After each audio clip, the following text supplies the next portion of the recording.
जिस रावण का पुतला जलाया जाता है, जिसको एक खलनायक की तरह पेश किया जाता है, वही रावण जैन धर्म के आने वाले समय में महावीर की तरह तीर्थंकर बनेंगे और सबके लिए वंदनीय पूजनीय बन जाएंगे।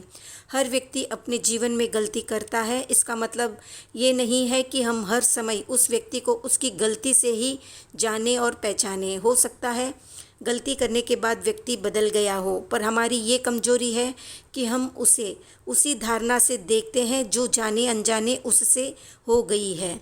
तो आज हम जानेंगे जैन दर्शन के अनुसार रावण के बारे में। रावण, विभीषण, कुंभकर्ण और इंद्रजीत कोई राक्षस नहीं थे, अपितु इनके वंश का नाम राक्षस था। ये सारे ही विद्याधर थे। ये सभी ही जिन धर्म के सच्चे अनुयायी और अहिंसा धर्म का पालन करने वाले थे।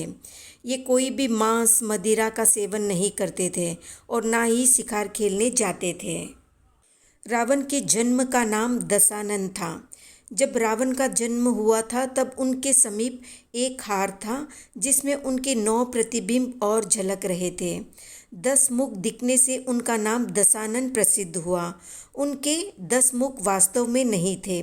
रावण नाम तो बाद में पड़ा। रावण महापराक्रमी, जिनेंद्र देव का परम भक्त और अनेक विद्याओं का स्वामी था। कुंभकर्ण 6 मास नहीं सोते थे।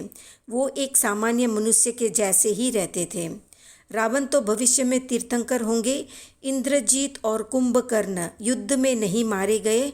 उन्होंने तो मुनि दीक्षा स्वीकार करके मोक्ष भी प्राप्त कर लिया है। वे तो अभी हमारे सिद्ध भगवान हैं। हनुमान, बाली, सुग्रीव, नील आदि वानर नहीं थे, बल्कि उनके वंश का नाम वानर वंश था। उनके मुकुट और ध्वजाओं में वानर का चिन्ह अंकित रहता था। इनकी कोई भी पूंछ नहीं थी और न ही इनका मुंह बंदर जैसा था। ये सभी विद्याधर थे और इनको आकाश में उड़ने की क्षमता प्राप्त थी। रावण को लक्ष्मण ने मारा था, राम ने नहीं मारा, क्योंकि रावण प्रतिवासुदेव थे और लक्ष्मण वासुदेव, और ये नियम है कि वासुदेव ही प्रतिवासुदेव को मारता है। राम और लक्ष्मण अहिंसा प्रधानी जिन धर्मी थे। दोनों भाइयों में अत्यंत स्नेह था। राम बलदेव हुए और उसी भव में मोक्ष प्राप्त किया था। राम का दूसरा नाम पद्म भी था।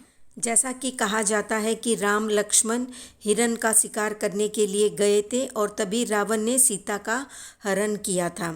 ये बात सही नहीं है।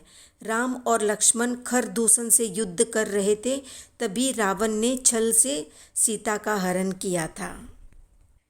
सुग्रीव के बड़े भाई बाली को राम ने नहीं मारा था, बल्कि बाली ने तो बहुत पहले ही साधु दीक्षा स्वीकार कर ली थी। जैसा कि कहा जाता है कि राम लक्ष्मण हिरण का शिकार करने के लिए गए थे और तभी रावण ने सीता का हरण किया था। ये बात सही नहीं है।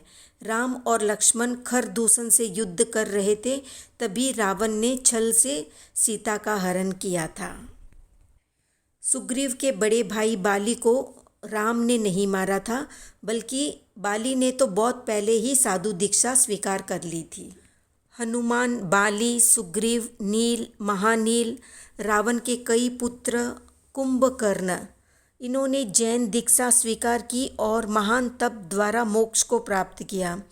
वहीं पर सीता, मंदोदरी और रावण की बहन ने साध्वी दीक्षा ग्रहण की।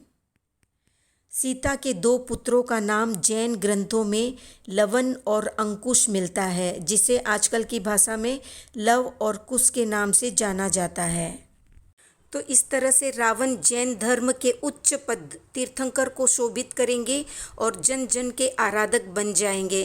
क्या आपने जैन रामायण पढ़ी है? कमेंट में बताएं। वीडियो पसंद आया तो लाइक, शेयर, सब्सक्राइब करें।